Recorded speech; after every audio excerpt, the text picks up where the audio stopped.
Anticristo. Quem é o Anticristo? Veja o que a Bíblia diz. Guerras e rumores de guerras. Conflitos entre nações no Oriente Médio. Ataques em Israel. As manchetes do dia sugerem para muitas pessoas que estamos na contagem regressiva aos eventos finais do plano de Deus para este mundo. A qualquer momento, deve aparecer o terrível Anticristo. O nome do Anticristo tem sido sinônimo de mal através das eras, mas a verdade é que quando ele for finalmente revelado, a maioria das pessoas não irá reconhecê-lo pelo que ele é. Ele não aparece repelente, pelo contrário, ele será alguém talentoso, ambicioso e surgirá para resolver os problemas do mundo.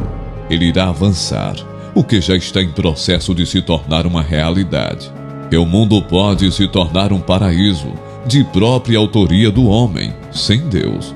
O mundo vai acreditar que com o Anticristo ao leme, a humanidade pode realizar qualquer coisa. Então ele abriu a boca em blasfêmias contra Deus, para blasfemar do seu nome, seu tabernáculo e aqueles que habitam no céu. Apocalipse 13:6. O Anticristo segundo a Bíblia. O Anticristo é todo aquele que nega que Jesus é o Cristo. O Anticristo é também um dos títulos associados à besta. A palavra Anticristo indica alguém que é adversário de Cristo, ou que se julga ocupar o lugar dele. Isto significa que muitos anticristos já surgiram ao longo da história da humanidade. Também outros continuarão a surgir até o fim dos tempos. 1 João 2,18. A besta de Apocalipse 13 é interpretada como sendo o grande anticristo, porque tentará roubar toda a adoração que só Jesus merece. A besta continuará a fazer o que o diabo faz desde que Jesus veio: tentar impedir as pessoas de conhecerem a verdade da salvação. Seu trabalho será de todo anticristo, substituir a verdade pela mentira.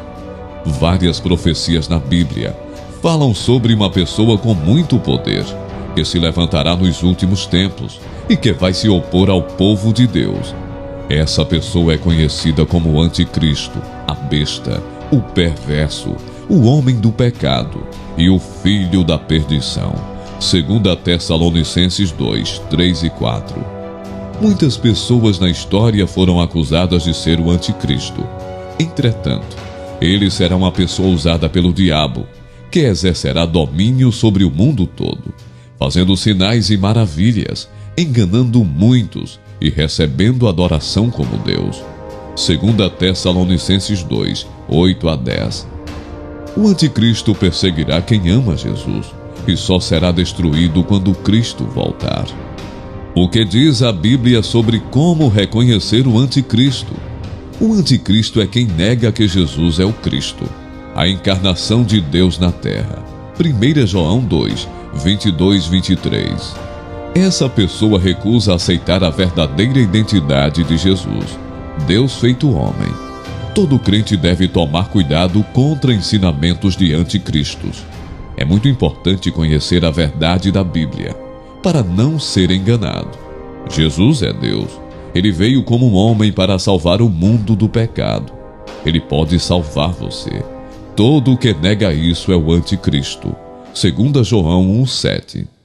Quem será o Anticristo final? A Bíblia também fala de um personagem que se manifestará nos momentos finais da presente era. Ele perseguirá violentamente o povo de Deus. É justamente a ele que as pessoas se referem quando perguntam quem é o Anticristo. Ele regerá o mundo iníquo em sua rebelião contra Deus. Essa pessoa é chamada pelo apóstolo Paulo de filho da perdição e homem da iniquidade. 2 Tessalonicenses 2:3. Muitos estudiosos entendem que o profeta Daniel também profetizou sobre o anticristo escatológico. Daniel 7:21-25. De forma semelhante, o livro do Apocalipse fala dele como sendo a manifestação final da besta que sobe do mar. Ele também é identificado como o oitavo rei. Apocalipse 13:1-9. Apocalipse 17, 7 a 16. A identidade do anticristo final sempre foi muito debatida. Ao longo dos anos, muitas pessoas já foram apontadas como sendo esse homem terrível. Os exemplos mais conhecidos são presidentes americanos, líderes internacionais e até o Papa.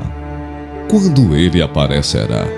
As Escrituras dizem que ele surgirá antes do dia da vinda do Senhor Jesus. Nesse tempo, o mundo estará vivendo um período de grande apostasia, segundo Tessalonicenses 2:3. Esse período também será marcado por turbulência entre as nações. A Bíblia alerta que os governos mundiais se unirão em apoio ao governo do anticristo. Apocalipse 17, 7 a 16. O anticristo terá um caráter muito perverso. Ele será a própria personificação do mal. Isso significa que ele representará tudo aquilo que se opõe a Deus e transgride a sua lei. Ele desafiará o próprio Deus, tentando usurpar a sua glória e se apossar de seu trono. Segundo Tessalonicenses 2, 2 a 4. O anticristo insultará o Senhor, blasfemando contra ele, e perseguirá o seu povo. Daniel 7, 25. Apocalipse 13, 6. Ele agirá segundo o poder de Satanás, será apoiado pela falsa religião e realizará grandes milagres. As pessoas adorarão ao anticristo e até pensarão que ele será invencível. Apocalipse 13, 5. A aparência do anticristo. Ele tem 10 chifres, cada um com uma coroa, e 7 cabeças, cada uma com um nome blasfemo. 13, 1. As cabeças representam 6 governos sucessivos: Egito, Assíria, Babilônia, Média Pérsia, Grécia, Roma, sendo o 7º governo do anticristo. O último é composto de 10 países, 10 chifres. 10 é o número que simboliza a totalidade, e chifre representa poder, como no reino animal. De modo semelhante, esses 10 chifres, ou 10 países, são subgovernantes debaixo da autoridade do anticristo, cujo império aparentemente será dividido em 10 distritos administrativos, que exercerão poder político e militar, sob as ordens do anticristo. Apocalipse 17, 12 e 13. Nas cabeças a besta tem diademas com nomes de blasfêmias. A palavra é derivada do grego blasfemos, aquele que insulta, ou aquele que é constantemente mal para com Deus. O anticristo e todo o seu sistema personificarão mais uma vez os dias pré-diluvianos. Jesus disse: pois os dias da grande tribulação serão como os dias de Noé, dias manchados pela corrupção desenfreada, violência desumana, desvios sexuais. No decurso da história, toda vez que um monarca tem se identificado como Deus, ele blasfemou Deus verdadeiro. Blasfêmia tal, fruto do egoísmo e egocentrismo, que giram em torno do próprio eu e que o divinizam. O anticristo se parece com um leopardo, com pés de urso e boca como a de um leão. 13, 2. São metáforas que aludem às características de 3 impérios. Importa ressaltar que esses animais eram todos da nativa vida selvagem da Palestina, conhecidos pelos leitores de João. O leopardo, Grécia Antiga, a versatilidade e agilidade dos gregos, na medida em que o seu exército avançava em busca de conquista, especialmente sob Alexandre o Grande. O urso, o Império Medo-Persa, retratando sua força feroz combinada com a sua grande estabilidade. E por fim, o leão, a Babilônia, retratando o poder feroz, consumidor e capacidade de se expandir dos babilônicos. Toda essa alegorização da figura do anticristo que João vê pode ser diluída em uma só palavra: autoridade momentânea. Mas de quem ou de onde o anticristo obterá autoridade? Ela vem do próprio Satanás. 13, 1a. Vi emergir do mar. O mar representa o abismo ou poço, o antro reservado a uma casta diferenciada de demônios, um calabouço espiritual de segurança máxima. Por que segurança máxima? 2 Pedro 2,4. Precipitando-os no inferno, Tártaros. Pedro toma emprestada uma palavra da mitologia grega, usada para descrever uma prisão de segurança máxima, que segundo a crendice grega ficava abaixo do Hades, ou lar dos mortos, construído para trancafiar os deuses e demônios mais perversos. Gênesis 6, 1-4, Judas 1,6. Características do Anticristo. Em primeiro lugar, o Anticristo será o homem sem lei. 2 Tessalonicenses 2,3. A palavra grega para iniquidade, no texto em tela, é anomos, sem lei. O mundo é regido por essa cosmovisão e por essa agenda que não suporta princípios e valores. Os pilares da família são atacados. Os fundamentos da sociedade são destruídos. Não se trata mais de concessão ao erro, nem mesmo de inversão de valores. Vemos hoje o controle do erro. Não se suporta mais a verdade. Não se tolera a luz. Vivemos numa sociedade pelo avesso, onde a virtude é escarnecida e as práticas mais vergonhosas são aplaudidas. Nessa sociedade hedonista, os absolutos morais são banidos. A lei é torcida, golpeada e manipulada para atender às demandas desse viés que não suporta Deus nem sua lei. O antinomismo governa, a iniquidade campeia, a degradação moral impera. Em segundo lugar, o anticristo trará em sua esteira a apostasia. 2 Tessalonicenses 2,3. Aqueles que um dia professaram a fé cristã vê-la-ão como radical demais e virarão suas costas para ela. Sacudirão de sobre si o jugo de Cristo. Deixarão as fileiras do cristianismo para abraçar uma fé inclusivista. Estarão mais interessados em agradar ao mundo do que a Cristo. Desejarão mais os aplausos do mundo do que a aprovação de Deus. Subscreverão uma teologia progressista e liberal que despreza a inerrância das Escrituras. Abraçarão uma graça barata, cunhada de supergraça, que justifica o pecado e não o pecador. A apostasia é uma realidade gritante. O nome de Deus tem sido banido dos parlamentos, dos palácios, dos tribunais, das escolas e até de algumas igrejas. Em terceiro lugar, o anticristo agirá na força de Satanás. 2 Tessalonicenses 2,9. O anticristo vem como opositor e substituto do verdadeiro Cristo. Representará um simulacro da encarnação do Verbo eterno de Deus, pois será uma espécie de encarnação do próprio diabo. Seu aparecimento será segundo a eficácia de Satanás, com todo o poder e sinais e prodígios da mentira, com todo o engano de injustiça aos que perecem.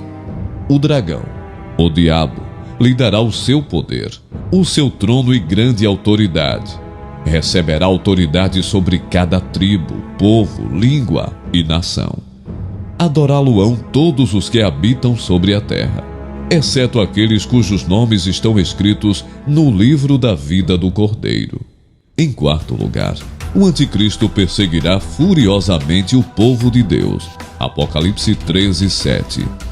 O anticristo vai pelejar contra os santos, os filhos de Deus, impondo-lhes sofrimento atroz. Esse será o tempo da manifestação do iníquo e da grande tribulação. Sua perseguição irá às últimas consequências, pois ele matará todos aqueles que se recusarem a adorá-lo. Mesmo o anticristo recebendo uma adoração universal, aqueles que têm selo de Deus e seus nomes escritos no livro da vida, jamais se dobrarão a ele. Ao contrário, mesmo morrendo, vencerão o diabo e o anticristo pelo sangue do Cordeiro e pela palavra do testemunho. Em quinto lugar, o anticristo será destruído pela manifestação da vinda de Cristo. 2 Tessalonicenses 2:8. Cristo virá em sua majestade e glória, e o anticristo será quebrado sem esforço de mão humana. Cristo o matará com o sopro de sua boca e o destruirá pela manifestação de sua vinda. O anticristo será lançado no lago do fogo, juntamente com o falso profeta. O diabo e a morte também serão lançados no lago do fogo.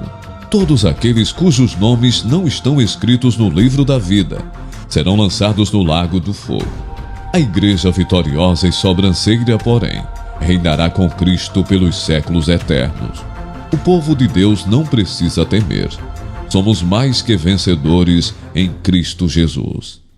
A agenda do anticristo em curso não é uma especulação ou uma conspiração. Existe uma agenda em curso, preparando o caminho do futuro governo do anticristo. Tudo está ocorrendo de forma rápida e insolente.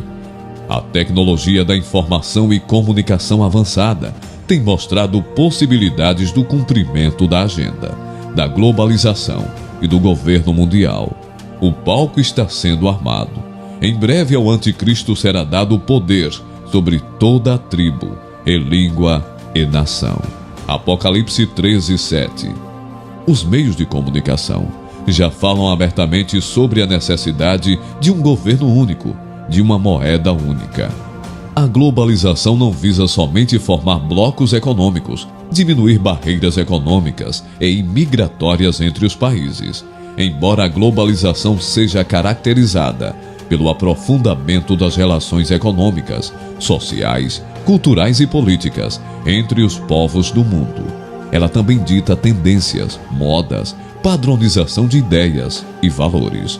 Tudo isso é perigoso para a fé cristã. Conclusão. No decorrer da história, toda vez que um cristão comum se identifica como servo, o nome de Deus é glorificado. O apóstolo Paulo declara com orgulho: eu, Paulo, escravo de Jesus, porque não vivo mais eu, mas Jesus vive em mim. A nova era prega a chamada evolução do espírito. De acordo com esta crença, uma pessoa pode evoluir até a categoria de Deus. Jesus diz: basta ao discípulo ser como seu mestre. E o meu mestre se fez servo. Portanto, quem almeja evoluir o espírito para ser como Jesus, que evolua para a categoria de servo e torne-se servo de todos. Todo o sistema perseguidor maligno um dia cairá diante da majestosa vinda de Cristo, e a igreja se levantará gloriosa para encontrar com seu noivo e permanecer com ele para sempre.